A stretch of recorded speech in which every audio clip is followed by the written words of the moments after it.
Hello, everyone. This is Sam Ryan Hidari, the host of the Six Lies and Lawyers. Today, we have another guest that has changed his life and turned it around. Michael Ocho is a pastor and an actor and a wrestling fan. Okay, welcome to the show, Michael. Not a Today. fan, a wrestler. Oh, you're a I'm a wrestler. pro wrestler. Oh, Yeah. okay, pro wrestler. Yeah. Okay, so tell me a little bit about yourself. All right. Basic, I'm gonna give a short version because if I gave you the long version, it'd be probably longer than an hour. I was born in Tucson, Arizona, raised in California, and grew up without a father. Grew up with a lot of anger. Back when in the 80s and 90s, gangs were prevalent, and I joined gangs because I had a twisted view of love. I had a lot of hate because my father was never around because he wasn't present in my life, and I joined gangs at a very young age. And Got what age you joined? uh, Man, I got arrested. I remember very first arrest was seventh grade In Los Angeles? for dealing drugs, and from then on it was in and out of juvie.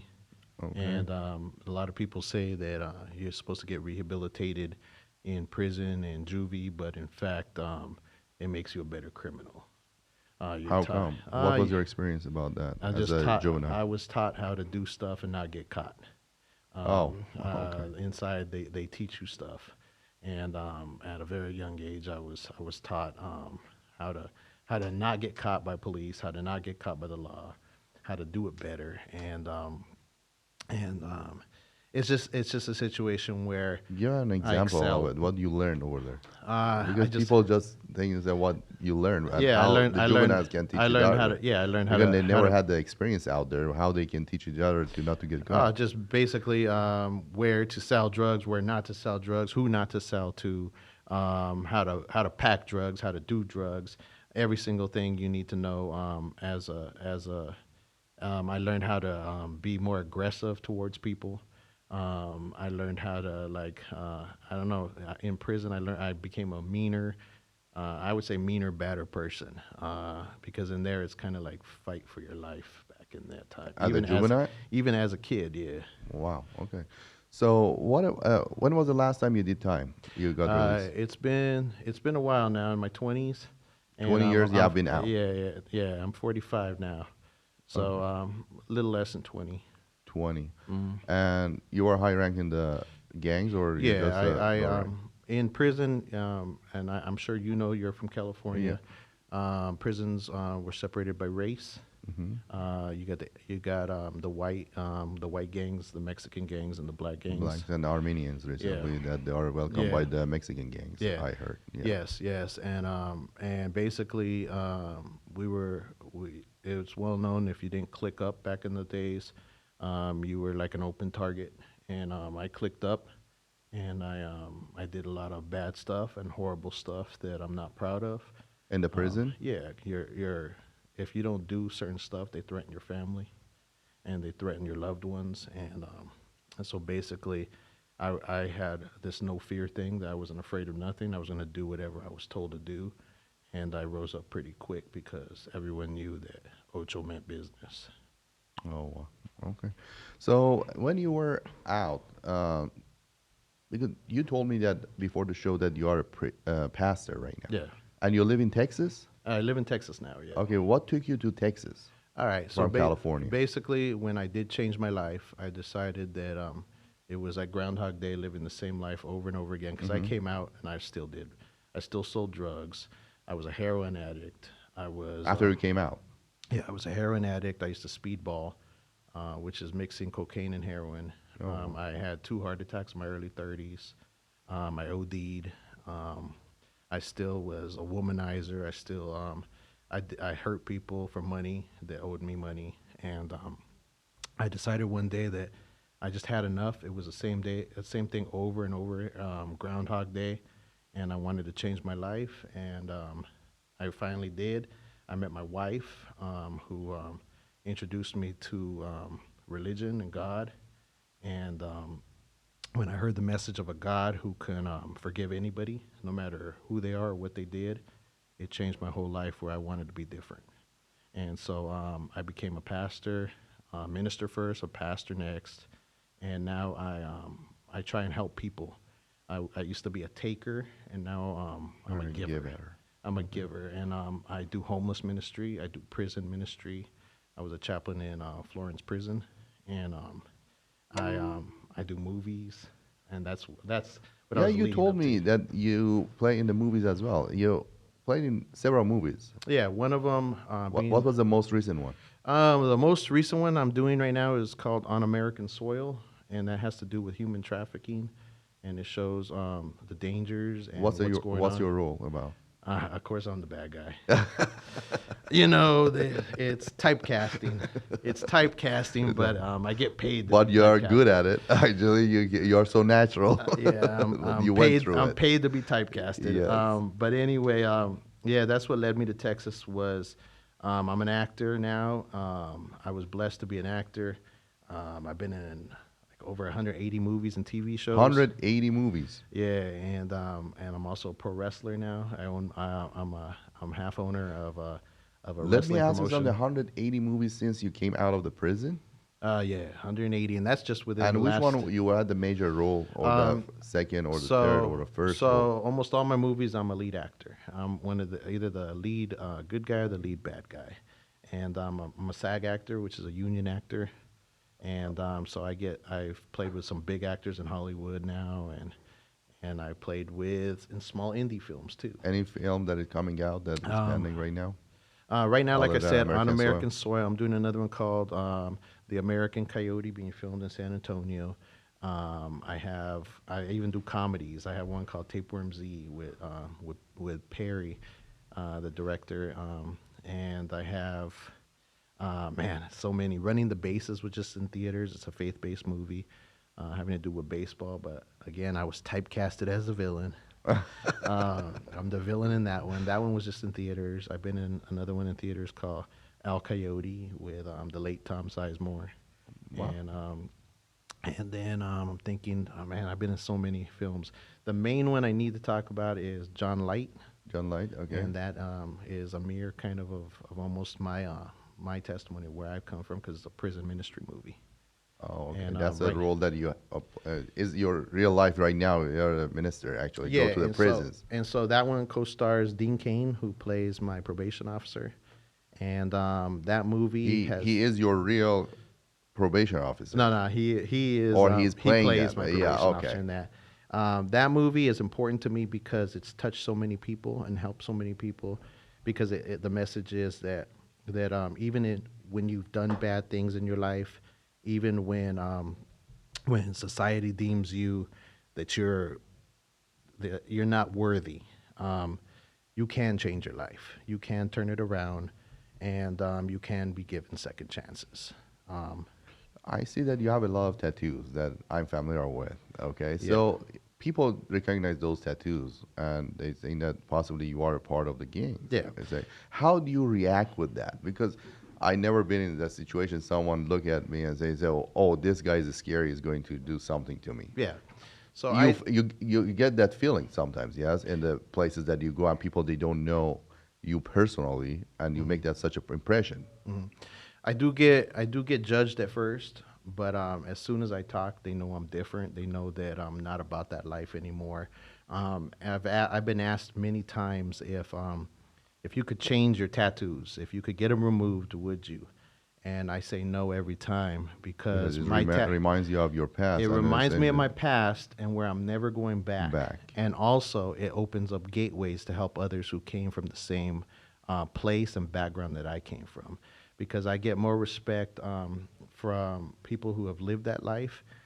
They lend me their ear. They're able to hear my story because they're like, man, if this guy came from where I came from, he was one of the worst of the worst, the person with the most black heart, but he was able to change. Um, that opens up doorways right there. And my like I said, my main goal in life now is to help people. Help people. What about the law enforcement? If you just see you, that's a challenging issue. Yes, when they see you the Well, first time, law I enforcement. They judge you right it away happens. It because they happens. know all these It things. happens, and I tell them who I am. I work with a lot of law enforcement now. Like In what capacity? I was just up in Phoenix, and we had this huge youth rally where the police are coming in and helping with mental health and with drug awareness and stuff. And they brought me in as a speaker, showing that with me telling that life is not a life they want to go to. That life is not something that's going to be good or lead to good. And I come in. They were talking about me having coming in and talking to some of the police officers as well.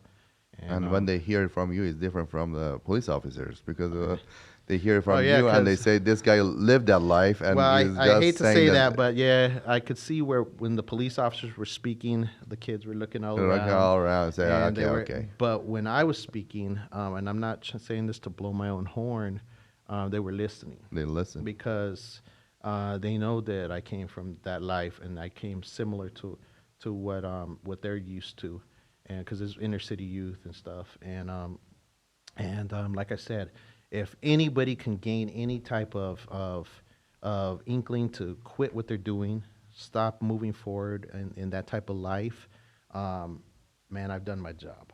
I've done my job, and I'm a perfect example. I'd like to say of someone that can change.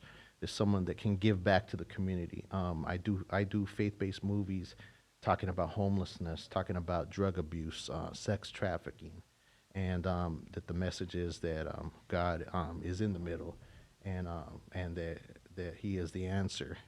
And I'm not one of those faith-based people that cram God down people's throats, but it's what helped me and what And you turned have me your around. own congregation actually, or your I'm a church? pastor. You're a Yeah, pastor? Bridge the Gap, Texas. Birmingham, Texas. Bridge the Gap, Okay. Texas. Which city? We are in Austin, San Antonio Oh, San area, Antonio. Okay. and bridge the gap means that we're bridging the gap Bridge. between between people, God, and the people that society's forgotten or given no hope to. We're here to say that God hasn't forgotten you. We haven't forgotten you. You can change. You can be an example of a good citizen. You can change your whole life around because I did it. And you got your, you told me you got your pardon actually. Yeah. Yeah, and your So voting right is back. So I'm excited about that, and like I said, Congrats on that. you can change. You can be a citizen. You can be someone that contributes to society.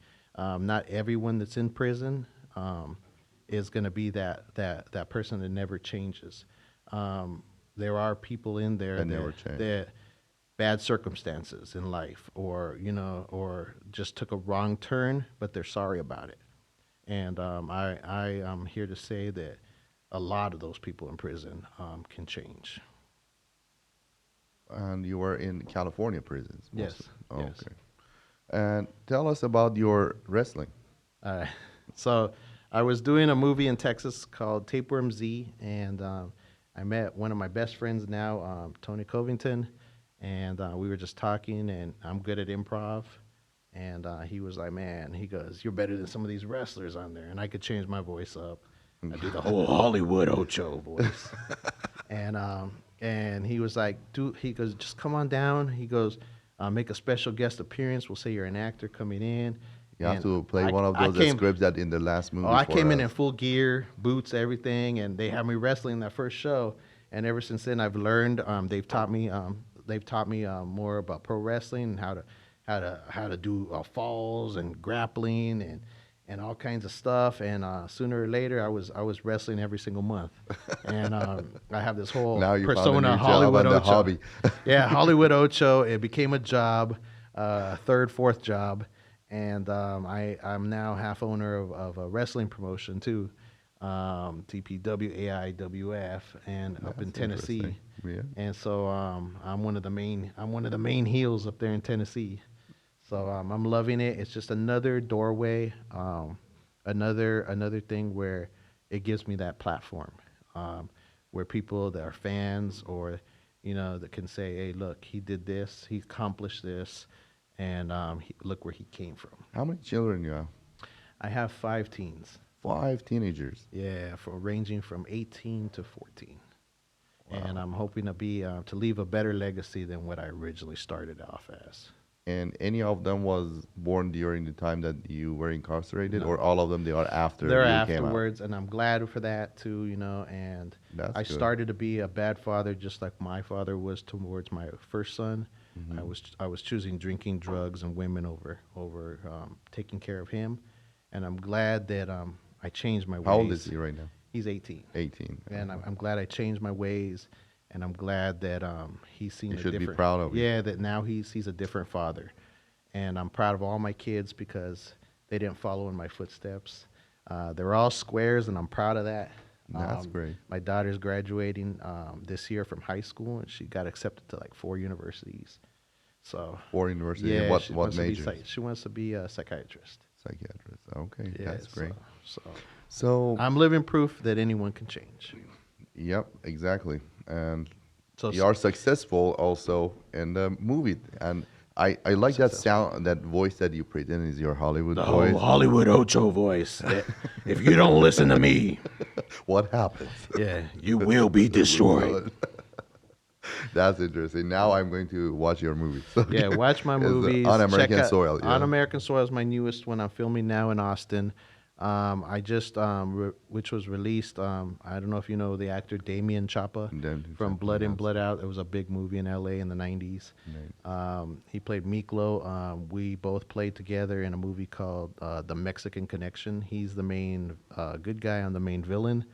Typecasted again, Yeah, yeah. but that's out in all platforms, and I'm just happy doing what I'm doing and helping others right now. What about the Vegas? What brought you to Vegas today? So they had asked me to be on this show, and I used it as an opportunity. I was just finishing up in Phoenix to have a mini vacation, get away from those teens with my wife, Yeah. and we've been But you having are based with your teens actually in Texas, in Austin. Texas. Yeah. In Texas, we live in Texas, kind of by San Antonio, and Austin isn't too far. Um, and we do stuff in there. We help feed the homeless. Hmm. A lot of people think because you're an actor, you make a lot of money. All my money I put back into the community. So Wow. I we feed the homeless. We make hygiene packages for them. I go down there. I pray for them. I become friends with them because they really just need people to know that that they're cared about and that someone does. Let me ask you, you deal with the homeless, and the homelessness is a big issue in Los Angeles and also recently, even Skid in Row. downtown, yeah, downtown Las Vegas, behind Hmm. our office as well. We see it a lot. Yeah. What's the reason of the homelessness? All of them are the same or I different? think it What's the situation when exactly? COVID hit, it got worse. Hmm. A lot of people lost their jobs. A lot of people stopped working, and they got comfortable. Some got comfortable with it. Some just were unable to find work. And when they did come back to work, they weren't paying much. We try and get them off the streets too. We try and find them shelters. We try and find them places that they can go and get help. How much of the homelessness, based on your experience, is the mental issues? There's a lot of mental issues. There's a lot of drug abuse issues. Um, but we always try and find resources. My wife is continuously looking for resources on different on like mental issues, on drug abuse. We try and find them places. A lot of people that don't want to go and get help, but there's a lot of people who reach out to and try and get And what's help. the solution for those people they don't want to go? Just keep loving on them. I'm sorry, but my thing is you just show them love. We go out there at Some of them least, they don't want to go to shelter at all. yeah, we go out there at least once a week, and we try and hear them.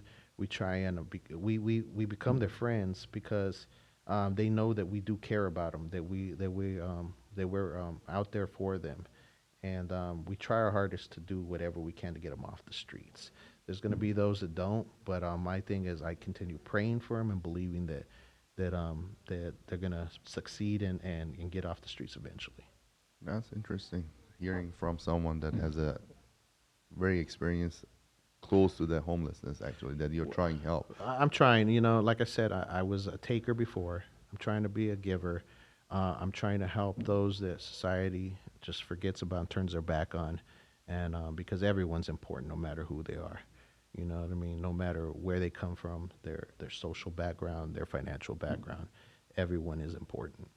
And you were watching before that the videos that was played in the studio, possibly Oh yeah, regarding the I saw the violation I of saw the decorum of the court or something. You have been in those positions, yes. What yeah, was your but reaction when you saw those I videos? was like, man, he's stupid. That he's lucky that that family didn't throw the book at him because they had that opportunity with the judge. That shows someone he probably has mental issues and he has no remorse. And I feel bad for him. I feel bad for the family especially. Um, uh, I hope that he. I hope that Have you well. seen such a I thing hope in the that well. courtroom when you were in the courtroom? I've seen a lot of stuff You like have that. seen? There's people that just don't care. I did what I did, but I would have never disrespected the family like that. Um, that I hope he learns something in prison. I hope Because he, that was equal to the life I sentence, the yeah, 50 years, 50 years. If 20 he to does get out, 25 to 50 I hope years. he has changed. You know what I mean? Yeah, And there's nothing you can do but pray and hope that he does change. that's interesting. Thank you for coming in. Do you want to add anything else? Just bridge the gap. We have branches all over the United States, and Cincinnati, Texas, the Phoenix area, and just know that when you see that homeless person begging for change, when you see that gang member, don't judge a book by its cover, because anybody can change, and um, and we're all special. We're all special in God's eyes, and we're all people. You Thank know. you for coming in, and Thank thank you you. for all the givings, and congrats on Well, turning your I life back, I actually. hope your show, Sex, Lies, and And Lawyers, lawyers, that's does something good that's and good. propels you to levels that only Yeah, Hollywood well, Ocho can go to. thank you very much for Thank you. coming in. Thank you. All right, thank you. Thank you.